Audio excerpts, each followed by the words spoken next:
नमस्कार साथियों, आज की कहानी आपको खुद से मिलाने वाली है, उस चेहरे से जो हम अक्सर देख नहीं पाते, अपने अहंकार से।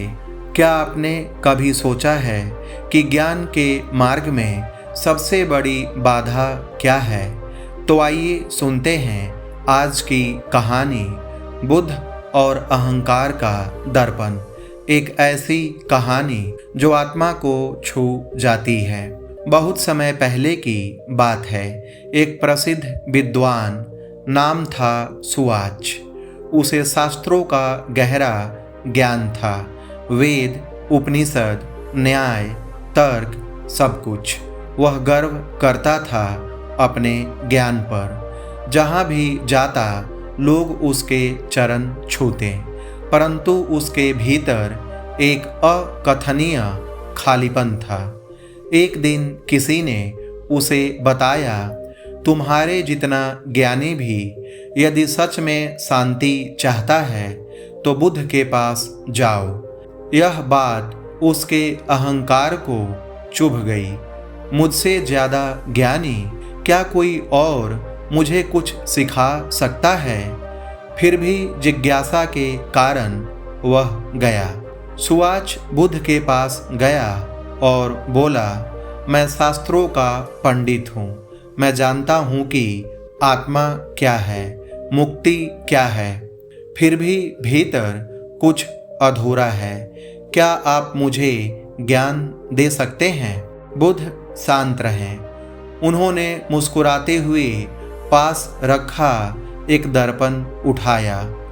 उन्होंने वह दर्पण सुवाच को देते हुए कहा, इस दर्पण को लेकर नदी किनारे जाओ और जब तक उसमें अपने सच्चे स्वरूप को न देख लो, लौटना मत।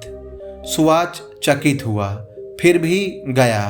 वह नदी किनारे बैठ गया, दर्पण देखा, अपने चेहरे को निहारता रहा।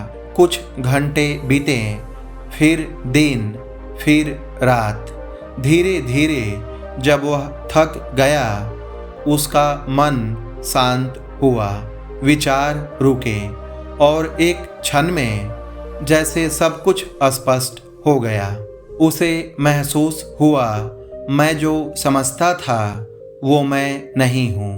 मैं ज्ञानी नहीं हूँ, न ही यह शरीर, न यह नाम। मैं वो शुद्ध चेतना हूँ जो सब देखती है, लेकिन जिसे देखा नहीं जा सकता। वह लौटकर बुद्ध के पास आया। अब उसकी आंखों में अहंकार नहीं था, सिर्फ मौन और विनम्रता थी। बुद्ध मुस्कुराए और बोले, जिस दिन तुमने यह समझा कि तुम कुछ नहीं जानते, उसी दिन जानना शुरू हुआ। ज्ञान तब तक अधूरा है जब तक उसमें अहंकार जुड़ा है। जब मैं मिट जाता है तभी मैं का बोध होता है। बुद्ध हमें सिखाते हैं कि सबसे बड़ा गुरु मौन है और सबसे गहरा ज्ञान विनम्रता में छिपा है।